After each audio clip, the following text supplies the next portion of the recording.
the total number of female entrepreneurs who got funding last year globally added together was $1.5 billion less than SoftBank invested in WeWork alone. And it's just these kind of statistics sort of sum it up, that there are more CEOs called John in the world than there are female CEOs. Hi there, I'm Bex Craig and you're listening to the Not Just Anything podcast for women who want it whole. I hope you'll join me each week as we hear real stories from real women about how they've curated a whole life by design rather than by default. And today's episode, I'm talking to Debbie Watkins, who is the co-founder of a business called Lucy. Lucy is a technology company which is designed to really help female entrepreneurs who are often overlooked, underestimated, and unbanked. Her mission is to really change that and to level the financial playing field, citing Melinda Gates, who says that when money flows into the hands of women, everything changes. And this is exactly what Debbie is driven to do. She's lived all over the world, everywhere from Cambodia and Laos, Bangladesh, the UK and Singapore, and also worked across more than 30 countries. So it's safe to say she brings a wealth of experience of cross-cultural literacy and plenty of ideas for how we can change the world by focusing on equitable access to all resources. I hope you enjoy our conversation where we hear more about her incredible story, her journey to where she is today, and what she is passionate to do for women the world over. Let's get started. It's such a pleasure to have the fabulous Debbie Watkins joining me today from Lucy. Welcome to the podcast, Debbie. Thank you. Great to be here. I've been really looking forward to hearing more of your story and being able to share it with all of our listeners because you've had such a fascinating career and are doing something that is so meaningful at this point in time as well. To get started, I usually just ask my guests to share a little bit about who they are and their story. Would you mind maybe sharing a bit about you? Gosh, yes. Just to sort of give you a little bit of background by myself, I've been living now for 20 years in Asia. And kind of as I think with many of these things, it wasn't something that was particularly planned. Back in the late 90s, I was, I guess, what would be described as a typical corporate person. And then things changed just completely by chance. A friend of mine had been backpacking in Southeast Asia and asked me if I wanted to come out for a couple of weeks. And at the time, I had no backpack. I had to go to the salon to get my nails removed before I went. And they suggested I came to Cambodia. And even the travel agent at the time didn't know where Cambodia was. But nonetheless, off I went.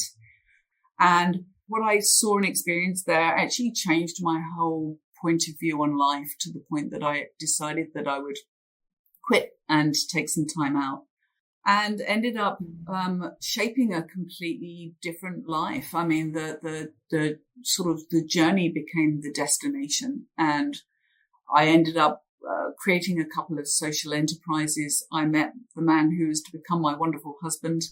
I spent a lot of time advising financial institutions in more than 30 different countries on inclusive finance. Wow. And I've got two fabulous children as well, the youngest of whom actually was 18 last week. And other things about me, gosh, I'm an avid cyclist. I used to be a martial artist. I used to be a rock climber. Wow. I've actually done a lot of music in various ways. I played in a classical orchestra at one stage. So all different kinds of things. Yeah. Yeah, no, I thank you so much because and as you're talking, I'm thinking, gosh, she's so adventurous and what a thirst for life. It seems as though, rock climbing and playing instruments and traveling the world and going to places that people didn't even know where they were. I mean, it sounds like there's this real free spirit within you. Yeah, I guess so. I think it's keep moving. There's a great book by Bruce Chatwin, who was one of the original travel writers, and he said that ultimately within ourselves we're all nomads. And I actually do believe this is traveling and keep moving and seeing the world through new eyes, I think, is what keeps us, or what keeps me sort of inspired. And I think that that's something that's kept me motivated in going forwards, is that there's so much to see and so much to learn, and so many different ways of looking at things. Yes, and I can imagine you said 30 countries that you've worked across. Yeah. What an incredible way of kind of, as you say, opening your eyes, expanding your awareness. What have been some of the things that cultural literacy and that exposure has really gifted you? I think one thing that I've really seen is, particularly places like, let's say, DR Congo, where I went twice. Even when I went there, my employers at the time were a bit nervous about me going. But one thing that you see is that the perception and the reality are two completely different things. And what you actually see are people who just want to make the best lives for themselves and their children, and are prepared to work hard to achieve this. And I think that this is kind of what binds us all together. And so there are a lot more similarities, I think, than there are differences. And this is something that I really noticed wherever I've been. And I've been to Papua New Guinea and Pakistan and all different kinds of places. You kind of see the same thing, is people who are just striving to make a better life for themselves and their family. I'm curious about the path that's led you to where you are today, obviously setting up We Lucy, or Lucy, this incredible new organization. Perhaps you could share a little bit more about, what has driven you to this place, and a bit more about that. Lucy came out of a meeting of minds between myself and my two co-founders, who had been sort of seeing similar things, but from completely different directions. And it was kind of, we sort of got together, and there was this sort of big aha moment of like, there's a huge group here that's really being not adequately served with holistic solution that they really need to help make them successful. And so we said, well, let's just do something about it. Yeah. And again, I love that, just that spirit of, well, no one's doing it, so let's do it. No one's doing that. Yeah, I'll give that a go. And so it sounds as though you said a meeting of the minds. What is this kind of meeting of the minds? What is this vision that you all have together to create? Well, I think there are a number of things. Firstly, that women entrepreneurs, and I'm sure you've seen all the very the statistics and so forth, is that women entrepreneurs, given the same opportunities as men, actually tend to be more successful in terms of profits that they make, and success of their business, and how they use their money as well, to further their family, to invest sort of in healthcare and the economy overall. And what we kind of recognized was that what was needed was not just a bank account, was not just a loan. It was bigger than that. Because for entrepreneurs overall, particularly the sort of micro and small who are doing things by themselves, being an entrepreneur is like lonely. Yes. And it's scary, right? And if you're feeling kind of lonely and scared about how do you take this thing to the next level, who can you kind of call on? And unless you're in a position where you can get a business coach or something along that lines, you've got your family, who are not probably the best advisors when it comes to business, right? Because they're just going to think everything you do is wonderful. Other people doing the same things who are really your competitors as well. Or kind of finding things on the internet to read, which is a bit random at the best of times. And so kind of what we realized is that in order for female entrepreneurs to succeed, they kind of need the whole package. They need the right kind of financial services that are tailored to them, where they are at their particular growth stage. So whether they're just starting out, whether they're established and looking to diversify a bit more, whether they're now looking to hire other people and grow. So these are really different stages. But they also need access to peer support, they need access to the right kind of micro training and the right kind of tools to actually give them the confidence and the knowledge that they actually need to help their business to achieve its full potential. And I think, the other thing that we see is that of course, like, there is very much this kind of sisterhood feeling when it comes to women as well. I think that women want to see other women succeed and they want to help if they can as well. And so what we're trying to do is pull all of these things together. It resonates so much with me because a lot of our listeners are women that have either made the decision to set up their own business, at a key transition moment in life, or have these kind of aspirations, and increasingly seeing this more and more. And you touched on this, and I can see this all over your website for people that want to check this out afterwards, but references to people like Melinda Gates, who her book A Moment of Lift was really transformative for me in terms of this idea that if you lift up women, you lift up humanity, and so it's powerful. It's a powerful message to imagine if you're taking a stand here and creating that environment, that then that in turn has a ripple effect on the community around those women as well. Yeah, well, I think part of it was this journey that going to many different countries. And during this time, I'd been involved in advising financial institutions on strategy, particularly related to technology strategy, in one way or another, or helping them to implement technology solutions.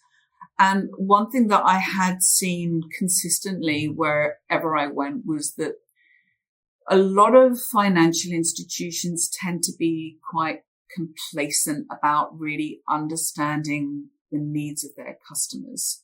I mean, just to give an example, that, a bank will give you a loan, and provided you repay the loan, they'll give you another loan. And the question is not whether the loan is actually the right fit for your cash flow, for example, or whether the services they're offering really meet what you need. And I've kind of seen this quite consistently, and it's the sort of one size fits all approach because it's easier for the banks to do that. And actually, one size fits all is really one size fits none.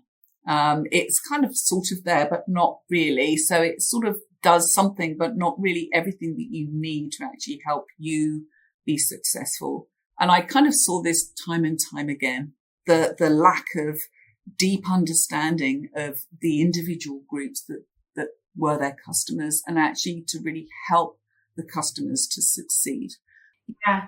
And so what are the next steps? What are you working on right now for Lucy? What can you share with people that are undoubtedly really interested and inspired right now? Yeah, well, we've obviously got our upcoming launch, which we're aiming to be doing a soft, sort of fairly friends and family kind of pilot in December. But, our next step really is then really to start building in the content of what I was talking about, the mentoring support, the micro training, the tools, the reading materials, all of this kind of thing to build up this whole community. Yes, ecosystem. Yeah. And then, phase 2 really beyond that is looking beyond Singapore. So ultimately, our first goal is to follow the remittance flows of the foreign domestic workers, because at the other end of that remittance is more often than not a micro business, which quite frequently is actually owned by the foreign domestic worker as well, and now run by her sister. And so empowering what's going on at the other end, but sort of moving beyond the remittances into those countries. And again, that's a huge gap as well, because, the Philippines, Indonesia, and Myanmar are very much micro entrepreneur domain, right? This is there's a very limited formal employment market. So many people are actually reliant on their own small businesses.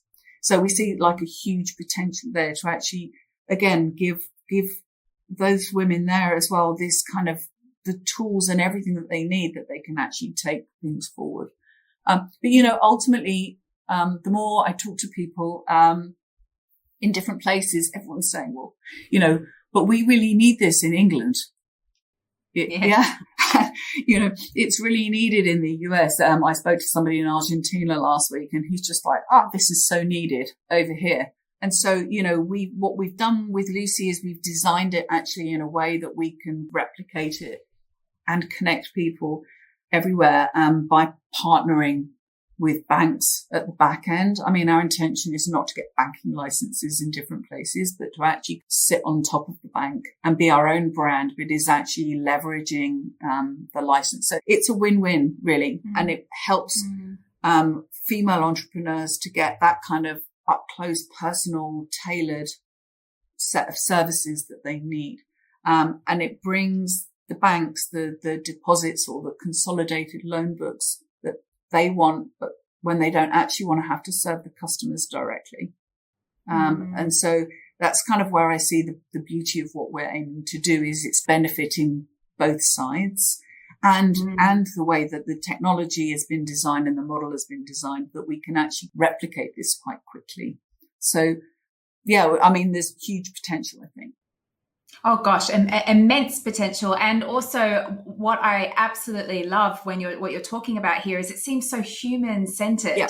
It's with a human really right at the heart of what you're looking to do and thinking through. And as you say, I mean, yes, I'm sure that any one of us sitting in Southeast Asia can imagine the impact and know firsthand, these stories of women that are funding villages in their own countries and creating a new life for their families elsewhere, and what would look like if you lift up that even further. But as you say, it not just in those countries, not just anything as we talk about on this podcast, but so far reaching. Yeah. Gosh, it's incredibly inspiring, Debbie. And I mean, I just get this sense of such immense possibilities, and also such hunger to make this happen from you and I'm sure from your co-founders as well. Yeah, absolutely. And as I say, I think, the time is really right now because there is much more, I think, awareness about women being underserved in so many areas, right? I mean, there's some great quotes on the internet as well about the fact that the total number of female entrepreneurs who got funding last year globally added together was $1.5 billion less than SoftBank invested in WeWork alone. And it's just these kind of statistics sort of sum it up, that there are more CEOs called John in the world than there are female CEOs. I mean, there are lots of these on the internet, but the point is that there's much more, I think now, an awareness that women are kind of underrepresented and under-recognized, and need to, as you said, to get that air underneath their wings, really, to help them to grow. Oh gosh, yes. Don't we all need a little air under our wings from time to time to really help us grow? But I also think what you're saying, which is important, is that it's even more essential for individuals who've been let down or left behind, even in a system that really isn't catering to them. And I think that's amazing that you guys are taking a stand and focusing on this. And it's also making me really curious because you're doing this impressive thing really to support women and putting air under their wings, and at the same time got all these other aspects in your life. And one of the things you mentioned early on is that you've got 2 children who are grown up now. And so what are some of the lessons that you've learned or things that you've learned on your parenting journey that are really informing you today? Well, we've got had quite an interesting time with our children because, of course, they've spent a lot of their time growing up in developing countries, because pretty much everywhere we lived before Singapore was developing. I mean, we spent 6 years in Cambodia and then Laos and then Indonesia and then Bangladesh. And so they've gained this kind of very broad experience, which I think has really helped them a lot now. And so, my son, my youngest at the age of 4, I caught him naked. You'll hate me for saying that. Naked up a mango tree. It was a tamarind tree actually in the garden. And I can literally 10 feet up, and I kind of completely freaked out, but tried not to freak out because I didn't want to make him nervous. And I'm like, what are you doing up there?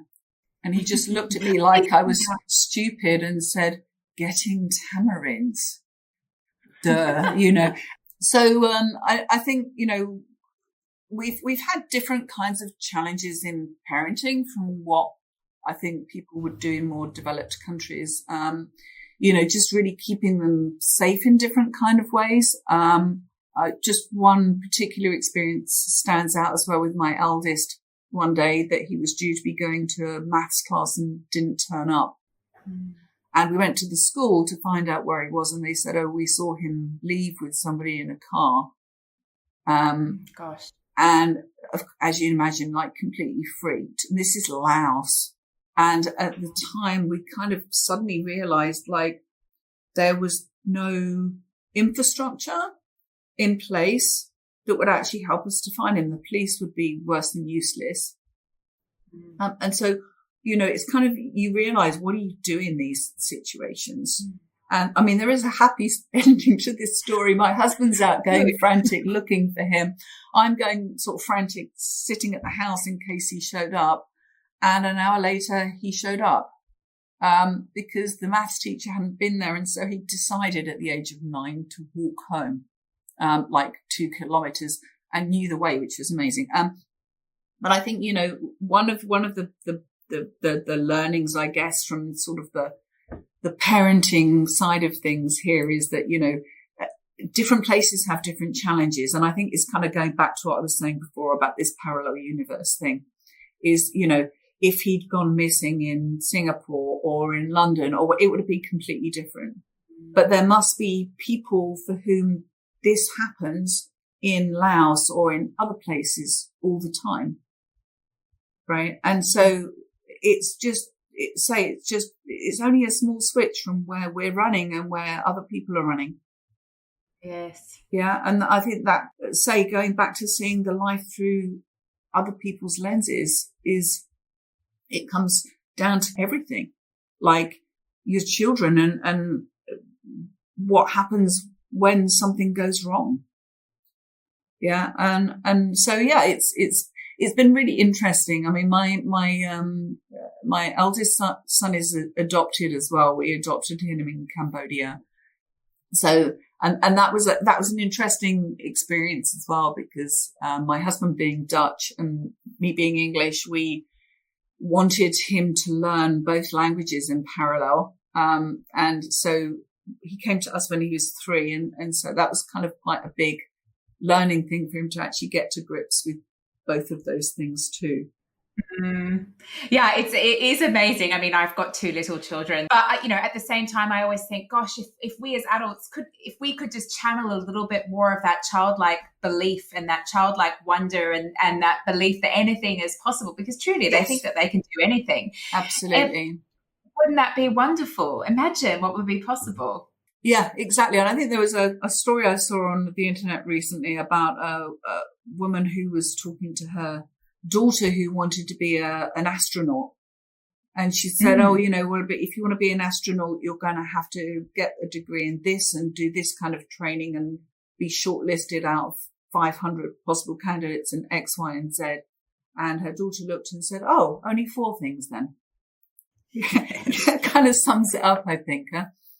Oh, it really does. It really does. It's that they do say that there's kind of a key moment in childhood. I'm imagining it's around 15 or 16 or something where women, in particular girls, confidence just completely falls off a ledge a little bit, and they go from that experience of believing is it only 4 and just carrying on to starting to carry a lot of those self-limiting beliefs that happen at that stage. I mean, is that something that you yourself have seen or experienced yourself? What are your thoughts on overcoming some of those confidence gaps? Oh gosh, yes. I think, sort of when I was that age, it was a very different environment. I mean, just to give you an example, my first job was in a bank.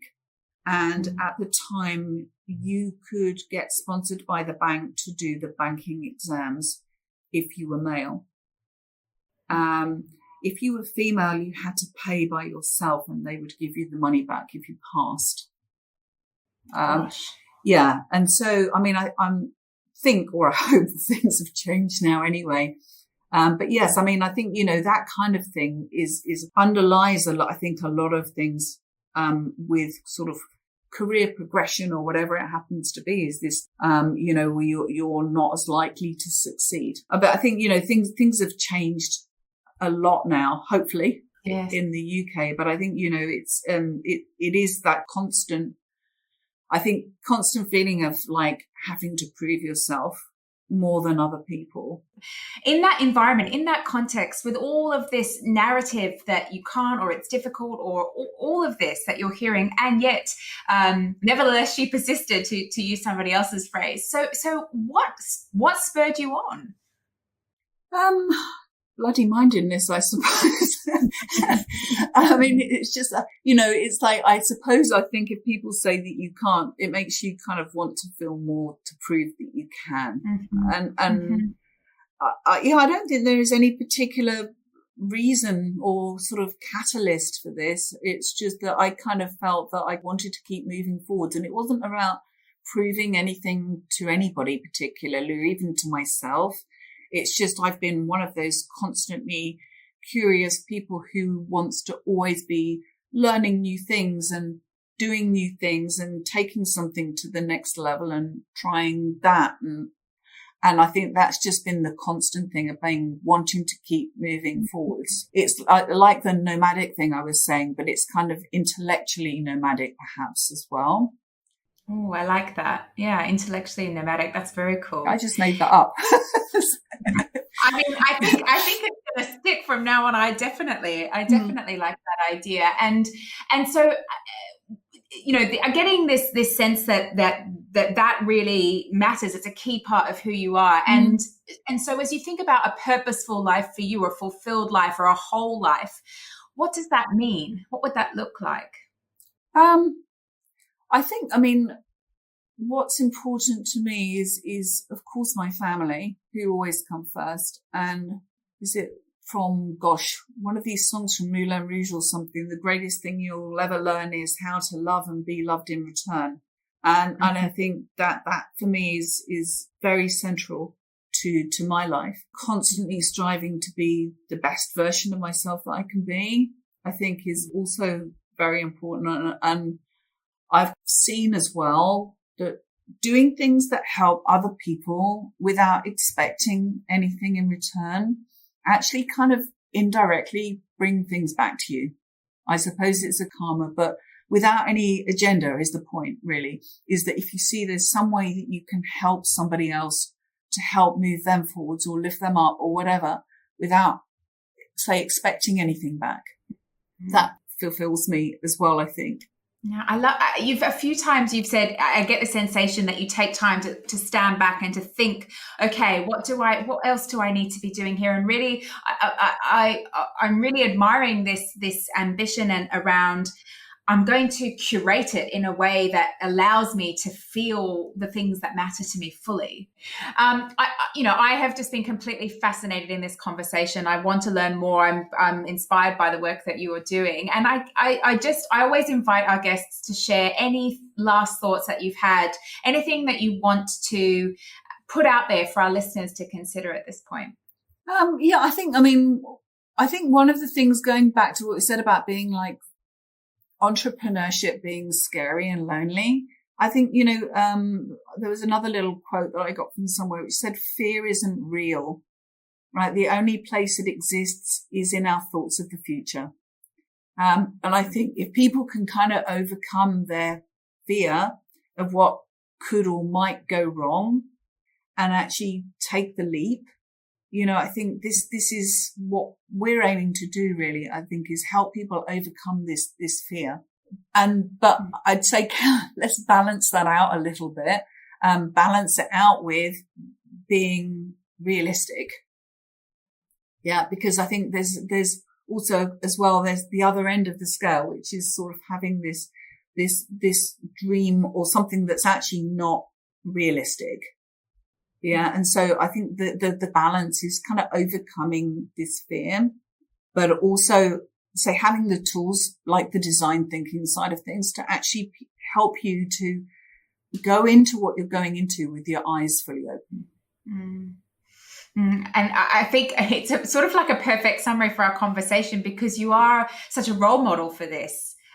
leaping in with a sense of what it is that you're looking to achieve. Yeah, and I think that's the key thing here really, is to be clear, as you quite rightly said, coming at it from the other direction or from this circle rather than this one, right? And actually looking around for the problems that need to be solved. I think this is the key thing. It's so easy if you actually sit down and observe. I'm a big observer, and I kind of see problems everywhere, right? And you can kind of say, this is something that's causing a real problem. And if you can find a way to solve that problem, you've got a business. And your eyes just lifted just huge just then. So imagining all the possibilities. Yeah. Debbie, I'm so grateful for your time. I'm so excited to see the journey that Lucy will embark on, and really, really thrilled that somebody with your passion and thirst and zest for adventure and all the things that you've touched on today is at the helm of making this possible for countless women all over the world. So really appreciate your insights today. Thank you. Oh, you're more than welcome. And thanks very much indeed for inviting me. Oh, it's our pleasure. Thank you so much for joining me today for another episode of Not Just Anything for Women Who Want It Whole. If you enjoyed our discussion, be sure to subscribe to our weekly podcast and leave us a review. Otherwise, thank you so much for being here with us, and we look forward to having you join again. And remember, be brave, be whole, be you.